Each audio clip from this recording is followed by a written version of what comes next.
ഭക്തിതാ ജഗദംബേ പ്രേമം താ ജഗദംബേ.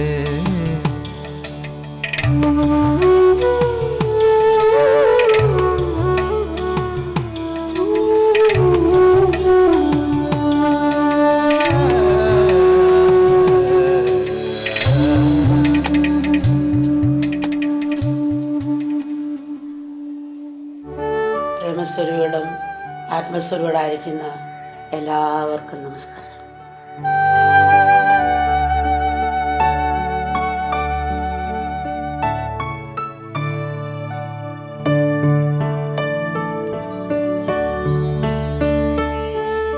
ആത്മീയ ജീവിതത്തിന് തുടക്കവും അവസാനവും കാരുണ്യത്തിലാണ്. പൊങ്കലിടുന്ന സമയത്ത് പത പൊങ്ങി പൊങ്ങി മുൻപോട്ടൊഴുകും സൂര്യന് ദിക്കിനെ സൂര്യൻ നോക്കി. അപ്പോഴാണ് നിറഞ്ഞ് കവിയുമ്പോഴാണത് ഈശ്വരൻ തൃപ്തിപ്പെട്ടെന്ന് നമ്മുടെ അമ്മമാരൊക്കെ പറയുന്നത്. നമ്മൾ ഒറ്റപ്പെട്ട ദീപല്ല ശൃംഖലയുടെ കണ്ണി പോലെ ആ കാരുണ്യം, ആ പ്രേമം നിറഞ്ഞ് തുളുമ്പണം.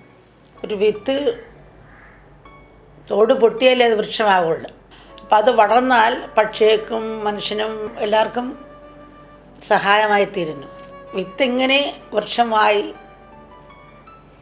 അതുപോലെ നമ്മൾ ജീവരൂപത്തിൽ ഈശ്വരനുണ്ട്, പക്ഷെ അതിൽ നിന്ന് ഭിന്നമല്ല. ഇപ്പം 100 കുടം വെള്ളം ഇരിക്കാന്നിരിക്കട്ടെ, സൂര്യൻ്റെ പ്രതിബിംബം 100 കുടത്തിൽ നോക്കിയാൽ കാണും, പക്ഷെ 100 സൂര്യനിൽ ഒരു സൂര്യനേ ഉള്ളൂ. അപ്പം അതുപോലെ എല്ലാത്തിലും അടങ്ങിയിരിക്കുന്ന ഒരു ആത്മാവാണ്. പക്ഷെ പ്രകൃതി ഭാവത്തിന് വ്യത്യാസമുണ്ടാകും. നമ്മുടെ കണ്ണാടി പുക പിടിച്ചാൽ പൂർണ്ണമായ പ്രകാശം പുറത്തു വരത്തില്ല. അതുപോലെ നമ്മൾ സ്വാർത്ഥ അഹങ്കാരങ്ങളിരിക്കും കാലം നമ്മുടെ ഈശ്വരത്തെ അനുഭവിക്കാൻ കഴിയുന്നില്ല. നമ്മളിപ്പോൾ ഞാനെന്നും എൻ്റെ എന്നുള്ള മരുഭൂമിയിൽ ജീവിക്കുകയാണ്. അതിൽ കിടക്കുന്ന വിത്താണ് നമ്മളുണ്ട് വിത്ത്, പക്ഷേ ഈ മരുഭൂമി കിടക്കുക. കാരുണ്യമാവും ജലം വീണാലേ അത് നനയുള്ളൂ. അത് അങ്ങനെ നനഞ്ഞ് തോട് പൊട്ടുകയാണ്. കാരുണ്യം വരുമ്പോൾ അഹങ്കാരത്തോട് പൊട്ടും. അത് പിന്നെ വളർന്ന് പിന്നെ വെട്ടുന്നവനും തണൽ കൊടുക്കുകയാണ്. കിളികൾക്കും മറ്റു ജീവികൾക്കും മനുഷ്യനും എല്ലാം സഹായകരമായി തീരുന്നു. ഭാവത്തെ നമ്മൾ ഉണർത്തിയെടുക്കേണ്ടത്. മില്യൺ കണക്കിന് ജീവിതത്തിൻ്റെ കഷ്ടപ്പാട് കണ്ടാണ്, മില്യൺ കണക്കിന് പറഞ്ഞാൽ അങ്ങനെ അത്രയും പറയാനുണ്ട്. അമ്മ അതിൽ ഒരെണ്ണം പറയാം. ഒരു മോള് കരഞ്ഞ് ദർശനം വന്നു. സന്തോഷം കൊണ്ടും കരയുന്നവരുണ്ട്, അമ്മയെ കണ്ട് ദുഃഖം കൊണ്ടും കരയുന്നവരുണ്ട്. അപ്പോൾ കുഞ്ഞ് പറയാണ്, അമ്മ എൻ്റെ ഭർത്താവ് തെങ്ങിക്കയറുന്ന ആളാണ്, തെങ്ങിന്ന് വീണ് ഇൻഷുറൻസ് ഇല്ലാത്തതുകൊണ്ട് പൈസയൊന്നും കിട്ടത്തില്ല. അപ്പോൾ തളർന്ന് കിടക്കുകയാണ്. ഉള്ള വീടും വിറ്റ് ചികിത്സിച്ചു. ഒരു വാടക വീട്ടിലാണ് താമസിക്കുന്നത്. ഈ ഭർത്താവിന് അച്ഛനും അമ്മയുണ്ട്. അവർ കൂടുതൽ പ്രായമായിരിക്കുക. എനിക്ക് 2 മക്കളുണ്ട്, അത് കുഞ്ഞുങ്ങളാണ്. അപ്പം ഞാനും എൻ്റെ 2 മക്കളും ഭർത്താവും ഞങ്ങൾ 5 പേരായിരുന്നു വാടക വീട്ടിൽ.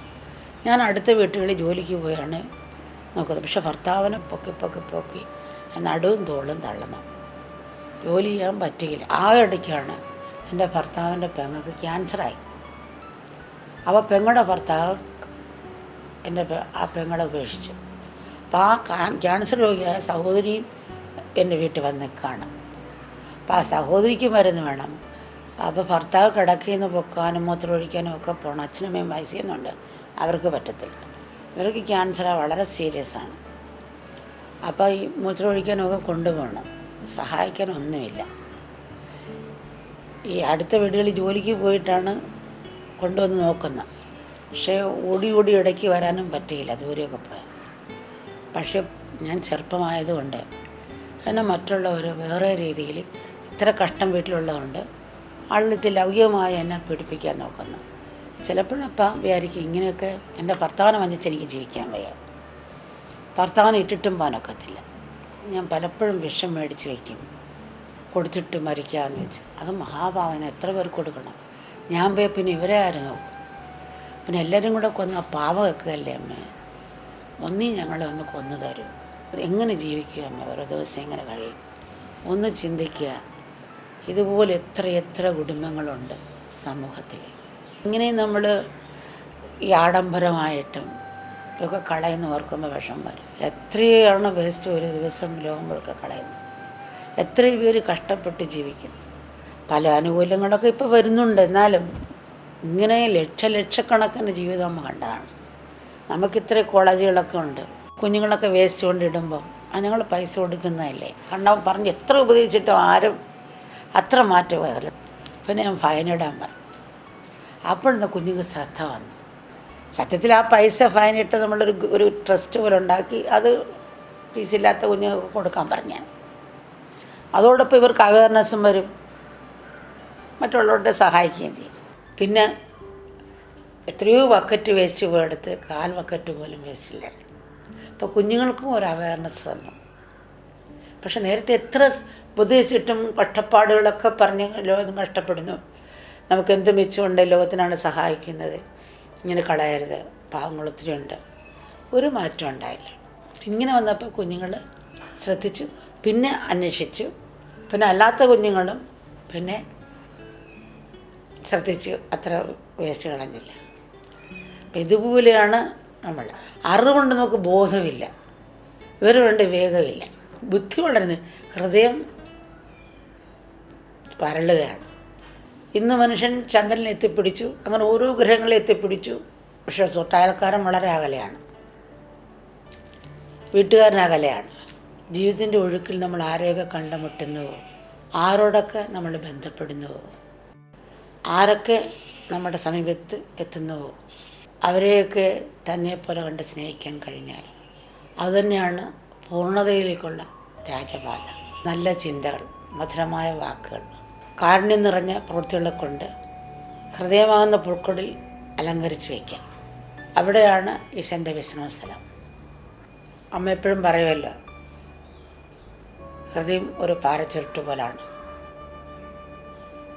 അത് വിടർന്നില്ലേ നമ്മൾ അതിന് അപകടത്തിൽ പോകും. ആ ഹൃദയം തുറക്കും. ഹൃദയം തന്നാൽ നമ്മുടെ സുരക്ഷിതം നമ്മൾ തന്നെ കണ്ടെത്താം.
മധുവർഷ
കര കാണാത്തൊരു കരുണ അലയിളകും നൻപിൻ പെരുമാ നിലയറിയാത്ത നേതാന്ത നിയോഗം നിലയറിയാത്ത നേതാന്ത നിയോഗം അറിയുകയൻ ഗുരുവേ.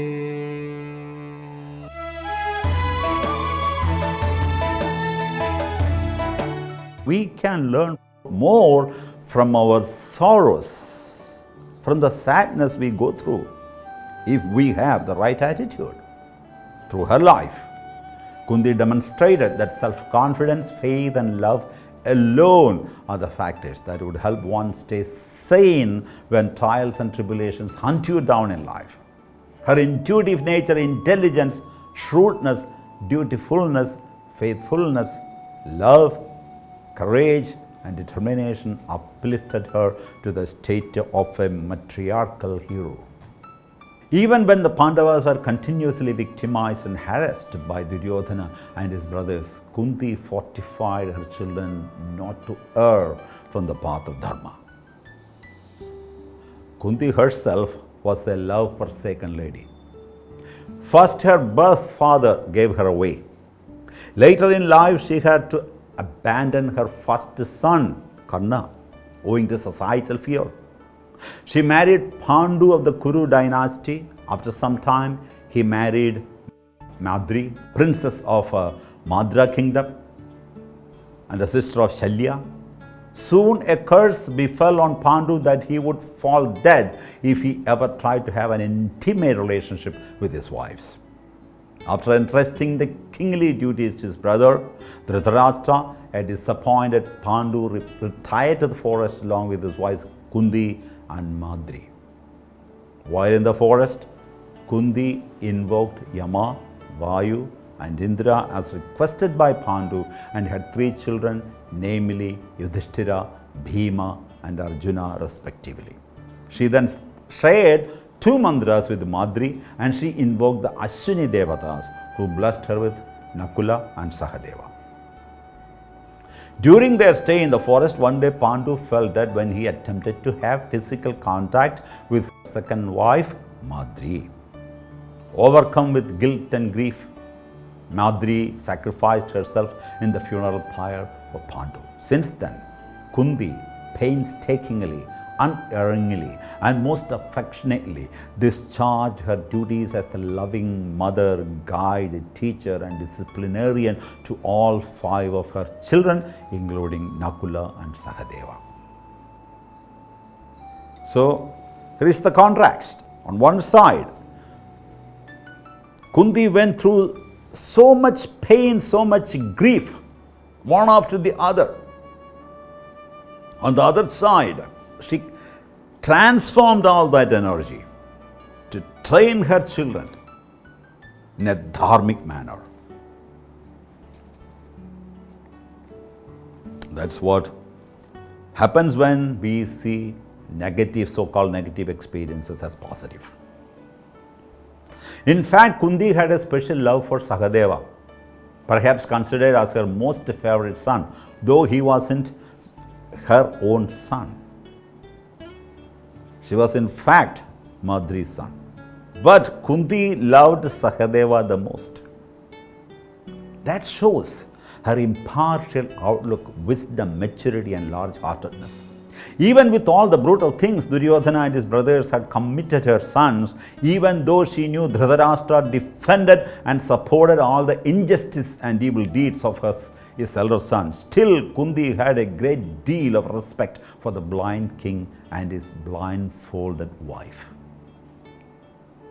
Kunti was the mother of 5 of the most powerful children of those days, not just in Hastinapura but the entire world.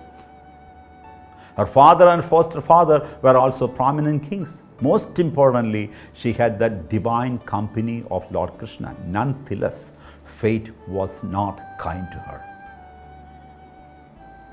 Even as queen of Hastinapura, Kunti could neither exercise the authority of a queen, nor could she enjoy any royal comforts or pleasures. But none of these misfortunes, the endless tragedies, could deter her from following the path of dharma or compromise her efforts to raise her children with right values and virtues. Intuitive as she was, her farsightedness, the choices she made, the precise and wise decisions she took whenever there was a crisis, her sense of judgment, the command, respect, and impartial love she had for her children and daughter-in-law tremendously helped her children to always remain united and prepare for the future, the impending war. And Kunti was also an insightful strategist. She foresaw a great conflict, a looming battle between her sons and their cousins. Hence, she disciplined her 5 children to think and act in unison. Kunti knew that the Kauravas, backed by their selfish father, would lead the whole situation to a war. Anticipating the inevitable, Kunti never missed an opportunity where there was a scope for strong collaborations. That's the reason why she persuaded Bhima to marry Hidumbi. Bhima was going to chase the love-thirsty Hidumbi away. Kunti intervened and encouraged Bhima to marry her.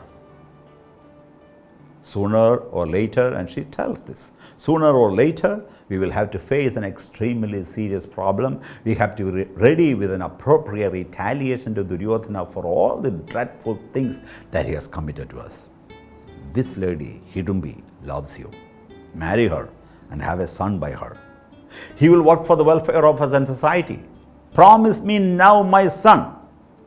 I do not want you to say no to this. Look at the wisdom. A mighty son by the name Ghatotkacha was born in their relationship.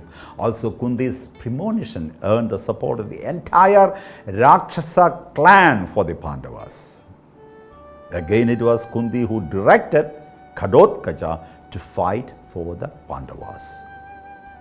She addressed her grandson this way, "You are one among us. As for me, you are like my own Bhima. You are the eldest child of the Pandavas, the grandchild. Hence, it is your duty to help them." We all know that during the fierce war, it was only because of Ghatotkacha that Arjuna could survive Karna's sure-fire weapon, the Shakti, that had the capability to destroy everything. Look at the farsightedness. And she was a brave mother, a real heroine.